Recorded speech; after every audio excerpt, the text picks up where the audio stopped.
Welcome back to Haunted Horizon. The horror movie that scared the living daylights out of people with just one doll, Annabelle, released in 2014, scared the living daylights out of millions of viewers. The film is based on a true story. If you're not familiar with the film, please watch with caution. The story begins when John and Mia, in order to set up a new room for their soon-to-be child, gather a large number of sheep dolls, including one of the legendary collector dolls, which are ugly and crude, but not very good-looking. This doll, though ugly and discreet, was extremely difficult to collect, so Mia made a point of placing it in the most conspicuous place in the room. However, little did he know that this doll would bring unprecedented calamity to the couple. On the evening of the same day, a fatal accident occurred in a neighboring house. As a medical doctor, John immediately went to the scene of the accident to check on the situation, and Mia immediately picked up the telephone to call the police. But she didn't realize that a figure was passing through the nursery. After the call, a mysterious woman appeared before Mia, holding dolls. I like Mia, dolls. scared, backed away but was grabbed by a blood-covered man and stabbed in the abdomen, collapsing. John sensed trouble, returned home, and fought the murderer. Police arrived and killed the man. Oddly, the woman killed herself, clutching the dolls. No one noticed her blood drop absorbed by the doll's eye. Police found the murderers were Annabelle, the family's adopted daughter, and her boyfriend, who joined an evil group. Killing relatives was their allegiance proof. Since then, strange events plagued Mia's family, starting with the dolls after the husband left for work, then under his arm. However, when Mia heard the noise, she quickly approached the room's door, only to find the rocking chair had abruptly stopped. These uniquely shaped dolls always reminded Mia of that fateful night, and she was determined to get rid of them. John agreed without hesitation and tossed the dolls into the outside garbage bin. Unbeknownst to them, disposing of the dolls was not as simple as it seemed. The following day, after discarding the dolls, the gas stove in the kitchen mysteriously turned on by itself, leading to an accidental fire. By the time Mia became aware of the situation, the blaze had grown too large to control. Terrified, Mia retreated from the flames, stumbling over the table's leg in her haste.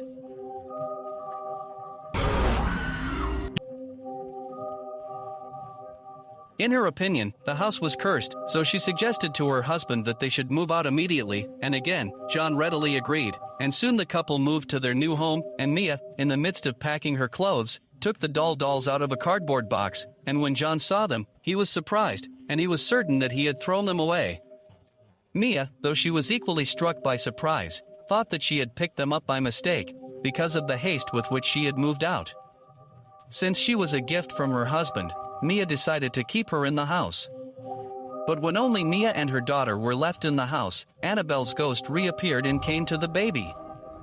The baby girl immediately woke up crying in terror and woke up Mia, who was sleeping beside her. "I have to share such a wonderful plot with my girlfriends. Are you still watching movies alone?" Mia thought her daughter wanted to go out for some fresh air, so she took her for a walk.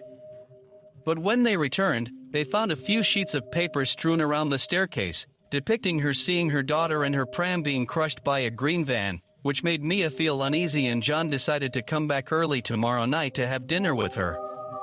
But while Mia was happily preparing for dinner and turning on the record player to wait for her husband to return home, John suddenly went out of town. Frustrated, Mia turned off the record player and went to the kitchen to put away the dishes, but the record player turned on again for no apparent reason.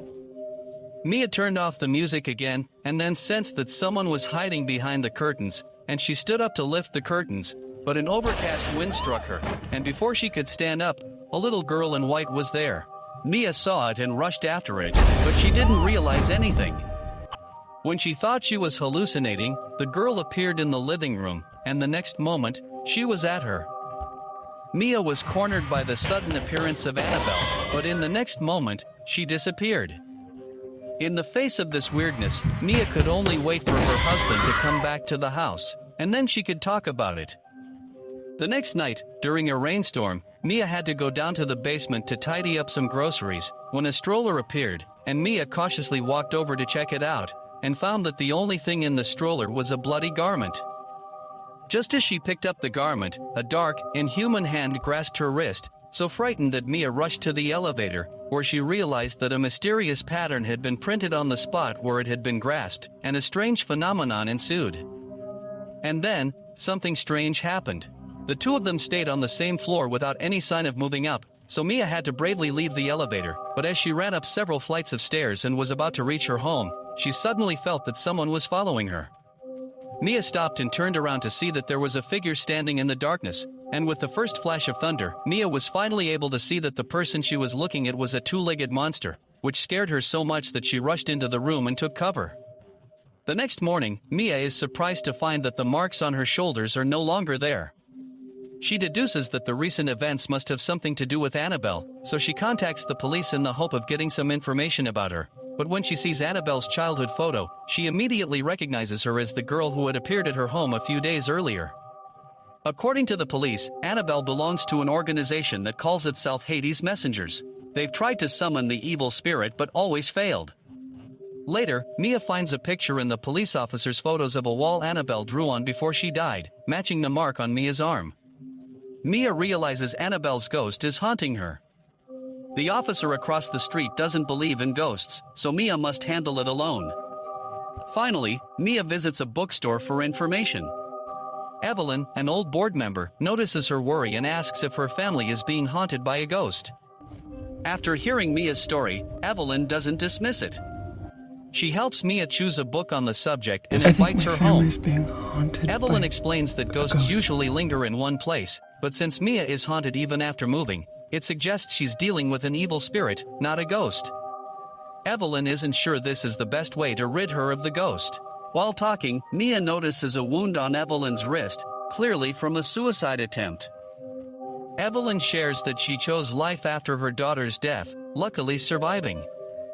Mia reminds her of her daughter, prompting Evelyn to help. After leaving Evelyn, Mia heads downstairs with the stroller. Before opening the door, she sees Annabelle with a doll and her daughter.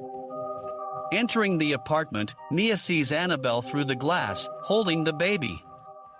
Distracted, Mia doesn't see the stroller rolling onto the road, getting hit by a green train, just like the drawings. Fortunately, Mia holds her daughter safely. To protect a child, you must deal with evil spirits quickly. Mia finally realized that the picture painted by Annabelle on the wall was actually an incantation for summoning evil spirits, and that the reason why she killed her adoptive parents and then carried the dolls to kill herself was to sacrifice the blood of her relatives and then summon evil spirits through the medium of dolls. No sooner had Mia come to this realization than she heard strange noises coming from the infant's room, and as she entered, the door instantly closed, locking her directly in front of her.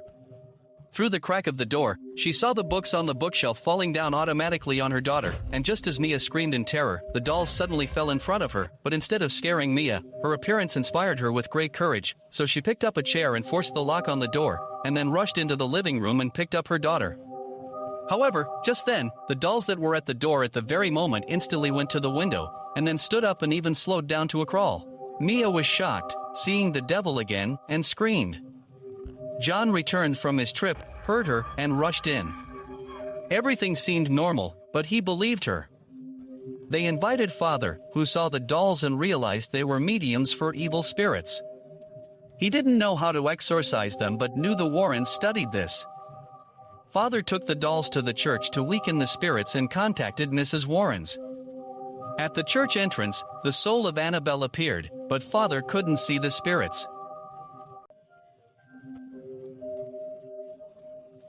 Mia opened her eyes and saw the child in her arms had been thrown from the room by a tremendous force, and Annabelle took the doll. When the father awoke in the hospital, he warned John beside him that the evil couldn't take a soul by force but would use the child's life to threaten Mia to sacrifice her soul. John immediately called his wife to tell her to leave the house. After hanging up, there was a heavy knock at the door. Mia opened it and saw the Father of God. "My God, blessed be the Father of God in your heart."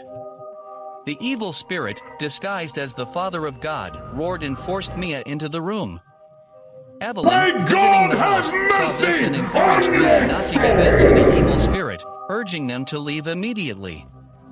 The evil spirit appeared and forcibly knocked Evelyn out of the house. She then locked the door and took Mia's daughter away, ensuring that Mia could hear her cries but couldn't find where her child was. As Mia's heart filled with intense anxiety, she noticed the dolls had mysteriously returned to the family home once more. At that very moment, a coloring pen rolled from the nursery into the corridor, and upon hearing the sound, Mia rushed into the room. She saw the words "her soul" written on the ceiling. Overcome with fury, Mia grabbed the dolls, set them ablaze, and hurled them to the ground. But just then, she heard the sound of her daughter's cries coming from inside. It turned out that what Mia had thrown down wasn't a doll at all, but her own daughter. Mia collapsed in shock when she realized the truth. She immediately rushed over, picked up her daughter's lifeless body, and cried out in deep grief. In the next moment, taunting laughter echoed in her ears. Her daughter had once again transformed into a goat doll, and Mia was losing her mind. Right after Mia had finished speaking, she noticed the eerie words "your soul" scrawled on the window. In a moment of desperation, Mia resolved to sacrifice herself, hoping it would protect her daughter from harm. Just as she was about to leap from the building with the doll clutched in her arms, John finally arrived home, and together with Evelyn, they managed to prevent Mia from jumping. The three of them came to the realization that the malevolent soul would not release the child unless Mia surrendered her own soul. Following Evelyn's tragic death, Mia's daughter reappeared in her crib, completely unharmed, yet the peculiar dolls vanished mysteriously.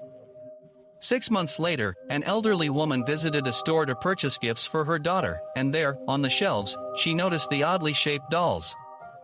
That's the doll. The long-missing demon dolls, Annabelle, seem to have found their next target. Okay, that's enough of today's story. I am Yasser Arafat. Subscribe for next video.